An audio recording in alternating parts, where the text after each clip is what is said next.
morning, friends. This is my new morning routine here in New Zealand. Just caking sunscreen on my face because the sun down here is really strong. There's a large hole in the ozone layer above New Zealand, and I think Australia too. I'm pretty sure it's because there are a lot of sheep farting. But anyway, the cookie crumbles. It's good to be protected. Today, fun day. I'm going to be heading to the beach for a surf. There's supposed to be good waves. I've got my fingers crossed because the last few times that I've gone out, it's kind of a mish. It's about an hour drive to get out there, and the last two times it said it was going to be good, and it wasn't. So I'm crossing my fingers that today the surf is good. It's bright and early in the morning. There's a lot of things on my plate this week for this video. So I'm trying to sneak in a little bit of me time. You know what I mean? Let's get on it.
Well, just got out of the water, and I'm learning that the surf forecasts probably less accurate than the weather forecasts here in New Zealand, and that's saying something because the weather forecasts are notoriously unreliable. It's a beautiful day though. The waves, you know, they're trying to come in and break, but I think the tide's a bit high and the swell angle is not exactly right. So another little strikeout with the surf, but it's still great to be out here. It's fantastic to be able to drive your car right down the beach, park up, and surf a beautiful wave. New Zealand is the only place I've ever surfed in my entire life though, where you actually want other people to come out and surf with you. Everywhere else, it's like it's crowded and you're like, oh, I just wish there were less people. New Zealand's the only place where I'm like, I actually wish there were some people out there with me. But what can you do?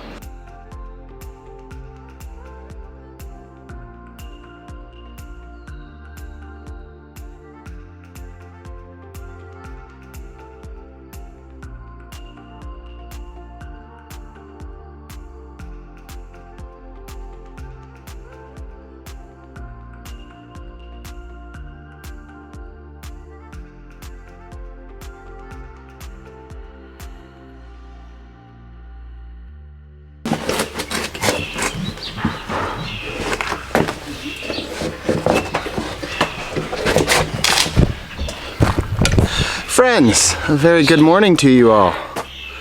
It's been a busy morning for me. You may notice because I'm covered in grass, covered in sweat, and that's because I have a very large weed whacker and I'm down in that paddock. So let's go a little closer. I'll explain what's happening. So this paddock behind me, it's one of the larger paddocks that we have, and it's been planted with a lot of young trees. Some are just little saplings, others are like teenagers, and others are mature.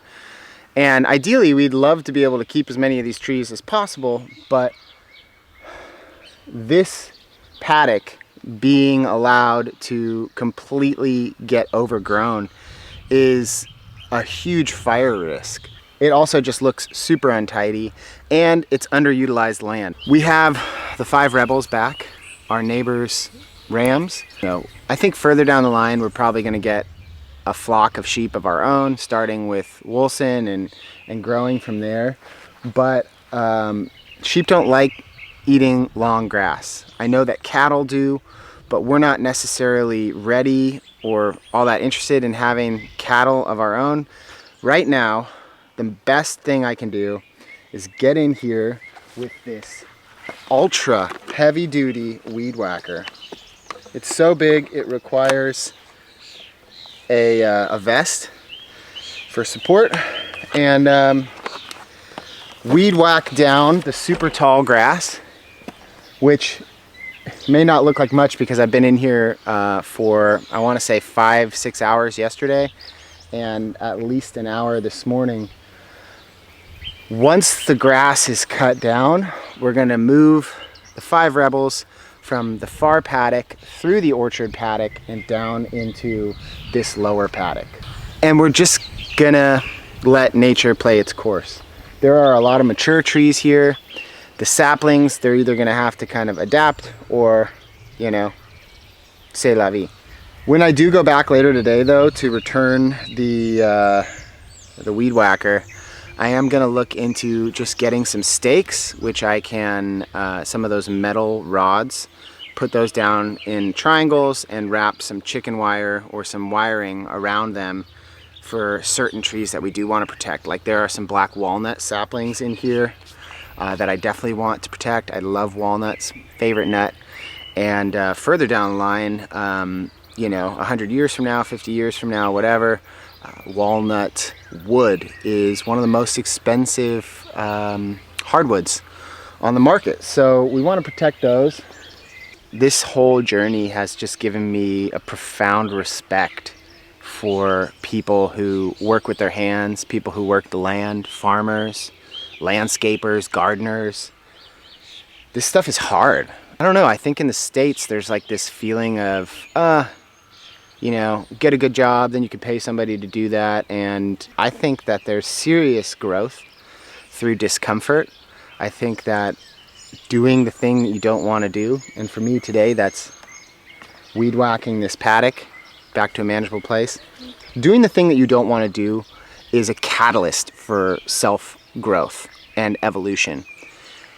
It's not fun, it's hard, but at the end of it you learn things both about yourself and about life and about the world, and that will help you create building blocks to continue to grow and evolve. So those are the things I'm thinking about when I'm out in there weed whacking. It's not just mindless labor, it's mindful. I'm being mindful. It's mindful labor. Maybe that's a new hashtag, hashtag mindful labor. So if there's something you've been putting off around your house or in your life that you don't really want to do, but you know that you need to, maybe it's time to get out there and cut those weeds. That's definitely what time it is for me.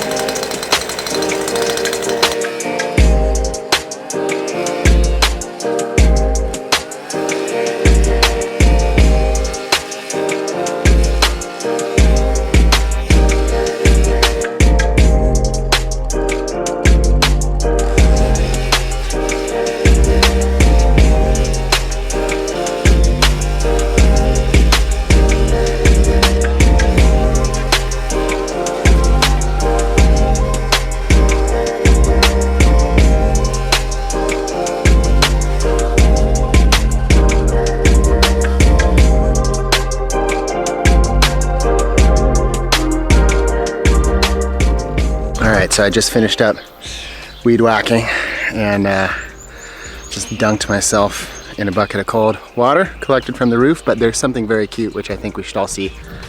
Frida and Diego have officially adopted wattles.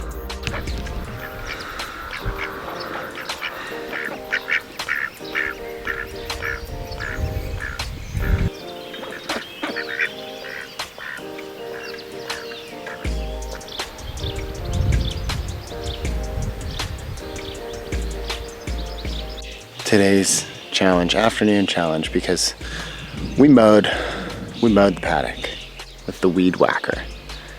Now we have to move the 5 rebels, the rams, from this lower paddock through the orchard and down over to the far paddock so they can start eating all that grass. Hopefully that paddock will never get back to that state, but we need to move the rams.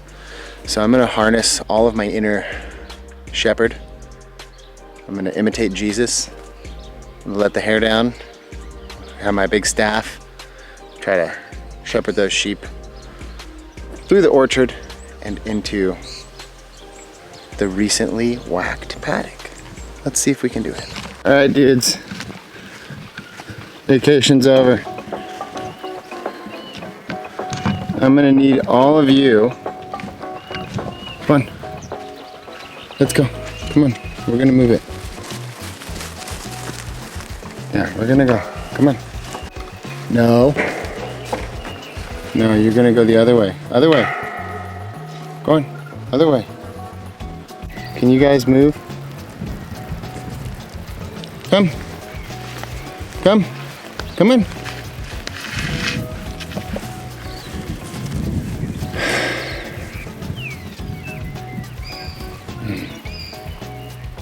Good. Let's go. Come on. We're moving. Wrong way. Down. Let's go. Let's go down. Let's go down. Come on. Let's go. Let's go. Wrong way. Wrong way. Let's go. Let's go. Let's go. Let's go. Go on. Go that way. Go that way. Let's go.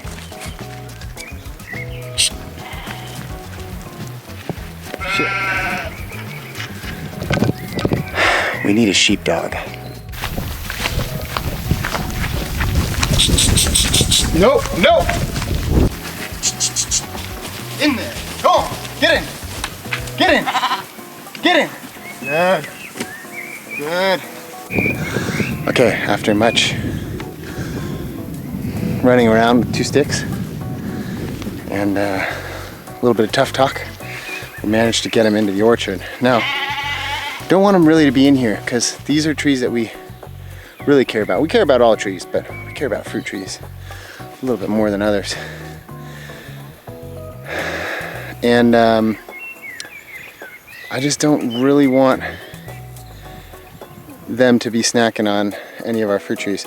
So we're gonna see if we can't move them, push them through to the far paddock, because Wilson's in this one and he's doing a fairly good job. They are having a good little munch, which is totally fine. Quick snack before we move them on down the line. Leave that apple tree alone, mister. Stop it. Yeah, I'm talking to you. That's right. And you? Leave that apple tree alone. No. You're in, right? Yep.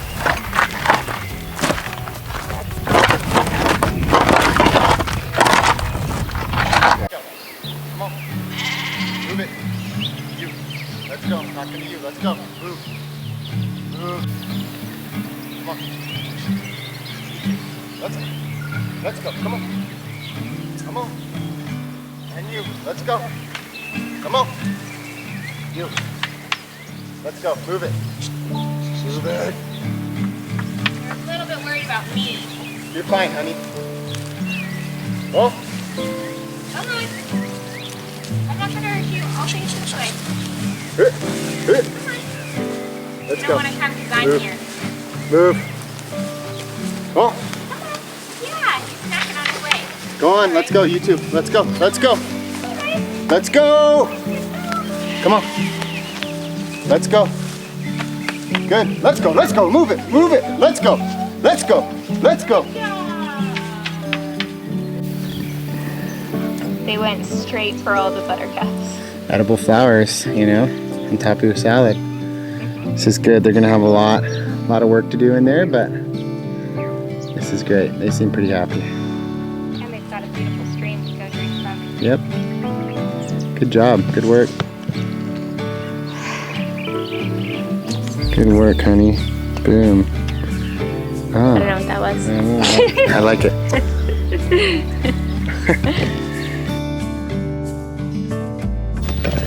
So, I'm a little bit unhappy to report that we made the decision to move the rams right back out of this paddock, right back through the orchard and back into the paddock where they were. Because right when we let them in, for the first 5 minutes or so, they're chomping away at grass. And then they found some of the young saplings and they started chomping on those, started kind of head-butting, rubbing their head. And, you know, as much as I would like this to be nice and tidy, I'm just not willing. When it came down to it, when the rams were in the paddock, we just weren't feeling losing all the trees, because this is going to be beautiful once these trees grow. So we're back to square one, although we're a little bit farther along because I did mow this paddock, so it's no longer totally overgrown or really a fire risk. So I think what I'm going to try to solve tomorrow is tree protection.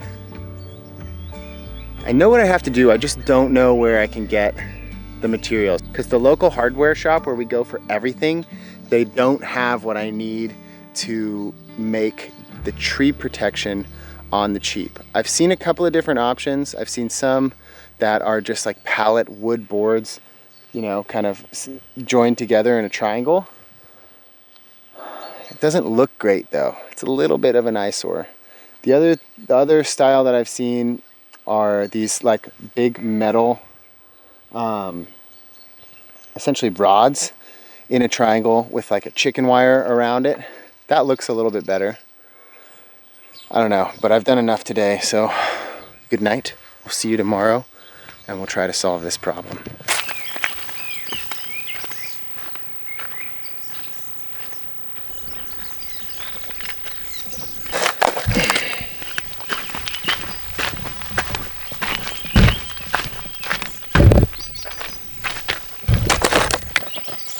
Our little seed tray, sprouting trays, the seeds that we planted about a month ago now have started to come up.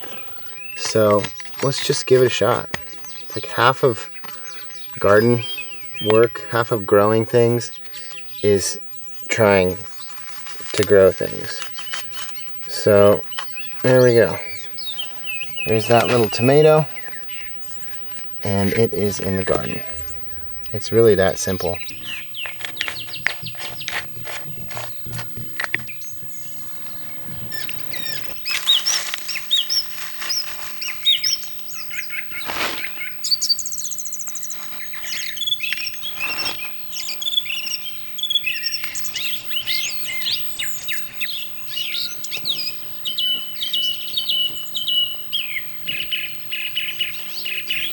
So the garden has kale for days. It's really healthy, really beautiful kale. Different than the kale in California, at least the ones that are widely available there. I want to say this is Russian kale, and the other one that's popular back home is Italian kale. The difference being, like, sometimes the kale that we had in California was like ruffled edges. This is a much smoother leaf. It's really tasty though. We need to get out here and harvest this and maybe get a little vacuum sealer so we can save some for later. But we're gonna make a nice big salad. And also have some very healthy spinach hiding down here, which has been doing really well. I mean, look at that. We were never able to grow spinach in California. But this is some good stuff. So I'm gonna make a nice salad for dinner tonight. And then check out our lettuce, you guys. It's crazy. It's so healthy. Look at this. I'm just gonna pick a couple of these. Just a few along the edges. That way the lettuce lives on and grows for future salads. Love this purple leaf. Adds a nice little bit of color to the salad.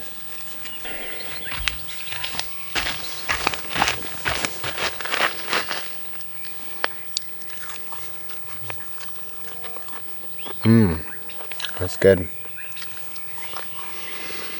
It's cool, it's great being back here. And it's like we're a little further along the road now. And this garden is this little Eden. This is my lettuce, Lonka. You always have to be the center of attention. Alright, sit. It's nice. We're a little bit further along the road now.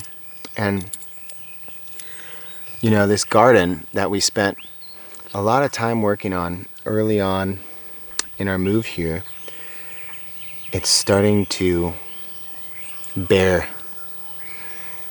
fruit, vegetables.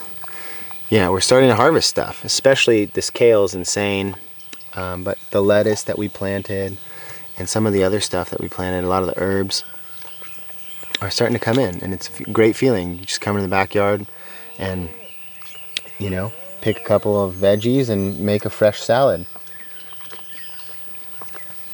But yeah, it's good. There's a lot more to do, but that's life. There's always more to do. You make the most of every day you have, and you do the most pressing task. I guess sometimes it's just hard to decide what's the most pressing task. Right now, the most pressing task, though, is making dinner and feeding this little guy. Huh? Are you hungry too? It's been a big day. All right, let's go. Come on, inside.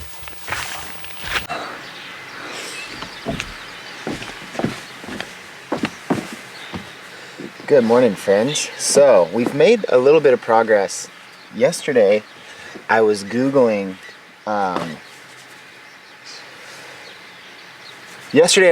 how to protect trees from sheep, and I saw a comment on a thread which said, why don't you just get Shropshire sheep, because they don't eat trees? And I was like, wait, what? Sheep that don't eat trees? So I did a little bit more research, and it appears that there's a breed, it's considered a rare breed, but a breed of sheep called Shropshire sheep, Shropshire, a UK breed. And supposedly they're used to graze down orchards, and especially used in like pine forestry, because they don't eat the trees or the saplings. There's only two or three breeders in the whole country, and one of them is nearby. So I'm gonna give him a call and just, I don't know, see what happens. Morning. Good morning. My name is Alex. I'm calling regarding, I found some information online that you breed Shropshire sheep. Yeah, correct, yeah. And I just had a quick question. Is it true that they don't graze trees? Yes and no. Uh-huh. Yes, they are used in some places around sort of forestry blocks, and they're grazing and don't eat the trees as such.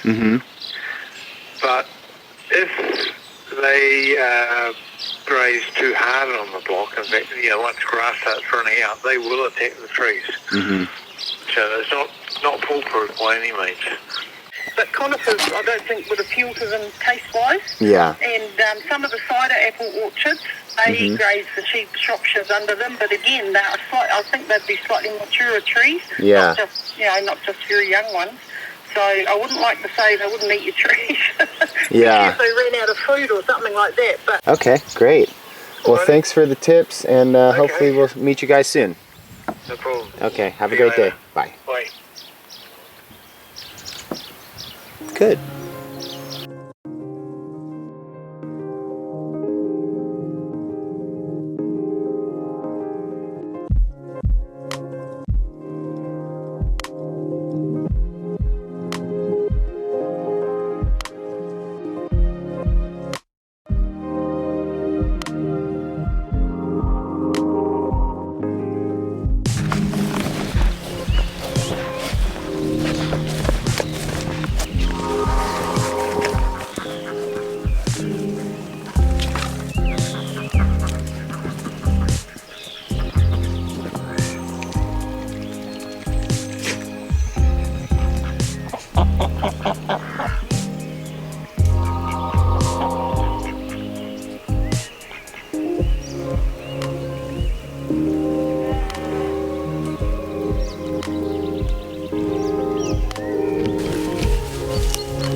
We bought avocado trees. 2 of them. 1 Haas and 1 Bacon. And it's kind of a bit of a rural legend down here where we moved, whether or not you can successfully grow avocados. The northern tip of the North Island and certain areas like Gisborne and Hawke's Bay that have a nice kind of like subtropical climate, they can grow avocados. But down here in the southern tip of the North Island, it's a little questionable. We dispelled that myth visiting a cool property near the mountains, higher elevation than us, cooler climate than us, gigantic avocado tree. So it's doable. We're gonna plant these avocados, and I guess I just kind of wanted to wrap up today's video with some thoughts on permanence and impermanence. The human life is fleeting. It's short. Sometimes it feels like an eternity, but in the grand scheme of things, it's very small, it's very short. It's far too short. And we get reminders of that all the time, especially these last couple of years. But trees, they can live for a very long time. Hundreds, some of them thousands of years. The oldest living organism on planet Earth is a tree, even though it looks dead. Bristlecone pine tree in the White Mountains of California. California actually has the oldest tree, the tallest tree, and the biggest tree by like mass. The oldest being the bristlecone pine, the tallest being the coastal redwood, and the biggest being the giant sequoia. And I guess one of the things that I love so much about this property are the trees. There are so many trees. This part of the property in particular is chock-a-block full of trees. And earlier in this video, with clearing the heavy grass growth and trying to move the sheep in here, and then watching the sheep just go straight for the young trees and making that split second decision, let's get them out of here. Just reminding myself, large parts of this country were once heavily forested, and those forests were cleared to have, grazing land. And New Zealand has some of the best grazing land in the world, but it's also important to have trees. And so the takeaway from this episode, what I've learned this last week, is the importance of preserving the trees we have, but also planting new trees and looking at it like an investment for the future, whether or not we're around to see them grow. And that's a beautiful thing. It's a simple thing. It's a simple thing that all of us can do, planting a tree, whether it's a fruit tree like an avocado, or it's just, any old tree like an oak or a pine tree, or a native tree here in New Zealand like a manuka or a kanuka or a totra or a rimu.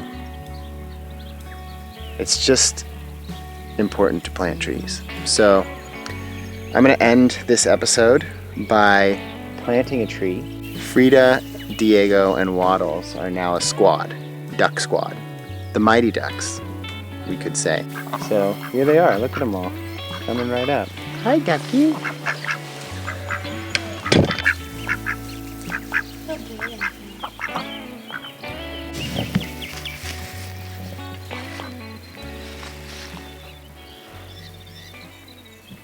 On that note, I'm going to wrap this video up. I hope you enjoyed it.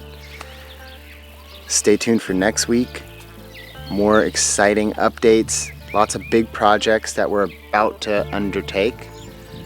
Namely, sanding the hardwood floors in our house. Yeah, I think we're making progress. It's slow, it's steady, it's painful sometimes.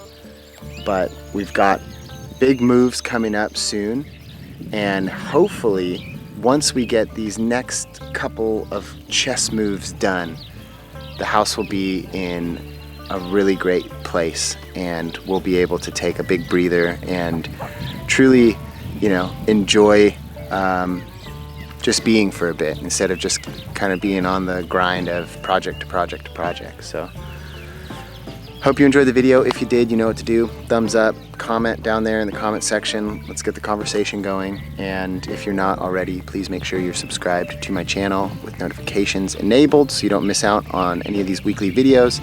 And make sure you're subscribed to my wife's channel at CarrieRad. I'll link that right now as well. We'll see you in the next week. Peace.